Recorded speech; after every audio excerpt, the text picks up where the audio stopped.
بہت سے آیونک مرکبات یعنی کمپاؤنڈ صرف کسی لیبارٹری میں یا آپ کے کیمسٹری کے ہوم ورک میں ہی موجود نہیں ہوتے. جیسے سوڈیم کلورائڈ کھانے کے نمک کے طور پر استعمال ہوتا ہے. دانتوں کے بیرونی غلاف یعنی انیمل کو مضبوط بنانے کے لیے سوڈیم فلورائڈ کو کچھ ٹوتھ پیسٹ میں شامل کیا جاتا ہے. اس کے علاوہ امونیم نائٹریٹ پودوں کی کھاد کے طور پر استعمال ہوتی ہے. اگرچہ روزمرہ کی زندگی میں ان کے استعمالات تو بہت مختلف ہیں، لیکن ان کی کچھ اہم خصوصیات مشترک ہیں. تو اس ویڈیو میں ہم ان آیونک کمپاؤنڈز کی خصوصیات کے بارے میں جانیں گے. ان آیونک کمپاؤنڈز کا نقطہ پگھلاؤ یا میلٹنگ پوائنٹ بہت زیادہ ہوتا ہے اور یہ سہ آبادی یعنی 3D جالی دار آیونک ساخت کی وجہ سے خستہ یعنی برٹل ہوتے ہیں. مضبوط برقسکونی کشش یا الیکٹروسٹیٹک اٹریکشن 3D جالی دار ساخت کو برقرار رکھتی ہے، مطلب کہ اس کشش کو ختم کرنے کے لیے بہت زیادہ توانائی کی ضرورت ہوتی ہے.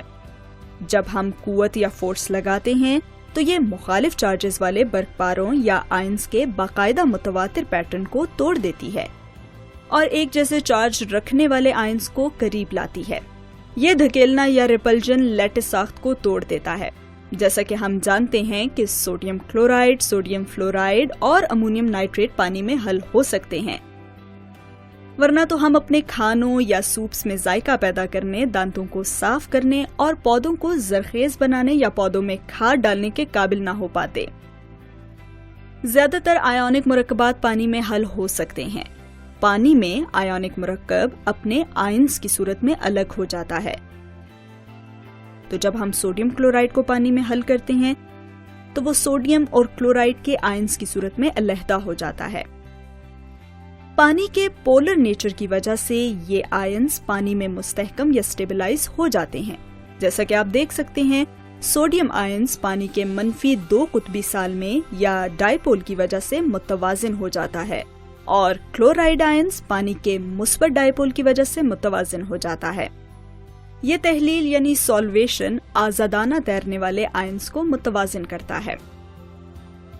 اس کے علاوہ منفی رواں برق پارے یعنی اینائنک مرکبات پانی میں حل ہو کر بجلی کی ترسیل کر سکتے ہیں. یہ آیونک مرکبات کی ایک اور اہم خصوصیت ہے. بجلی کی ترسیل آزادانہ بہنے والے یعنی کہ فری فلوٹنگ آئنز کی موجودگی کی وجہ سے ہوتی ہے. ہم ایک بیکر میں کاپر 2 سلفیٹ کو پانی میں حل کر سکتے ہیں. اس میں گندھک کے تیزاب یا سلفیورک ایسڈ کے چند قطرے ملائیں. محلول یا سولوشن میں کاپر کی پٹی اور زنک کی پٹی ڈالیں. یہ سٹرپس برقیرہ یعنی کہ الیکٹروڈ کے طور پر کام کرتی ہیں. 2 ایلیگیٹر کلپس کا استعمال کرتے ہوئے ایک پٹی کو منی لائٹ بلب کے ایک سرے سے اور دوسری پٹی کو دوسرے سرے سے سرکٹ مکمل کرنے کے لیے جوڑتے ہیں. آپ دیکھیں گے کہ لائٹ بلب جل جائے گا، لہٰذا محلول بجلی کی ترسیل کرتا ہے. اس آئیڈیا کی پیروی کرتے ہوئے پگھلے ہوئے آیونک مرکبات بھی بجلی کی ترسیل کر سکتے ہیں. لیٹس ساخت اونچے درجہ حرارت پر ٹوٹ جاتا ہے اور آئنز آزادانہ طور پر حرکت کرنے لگتے ہیں.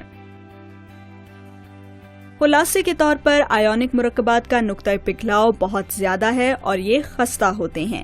یہ پانی میں حل ہو کر یا پگھلی ہوئی حالت میں آزادانہ حرکت کرنے والے آئنز کی موجودگی میں بجلی کی ترسیل کرتے ہیں.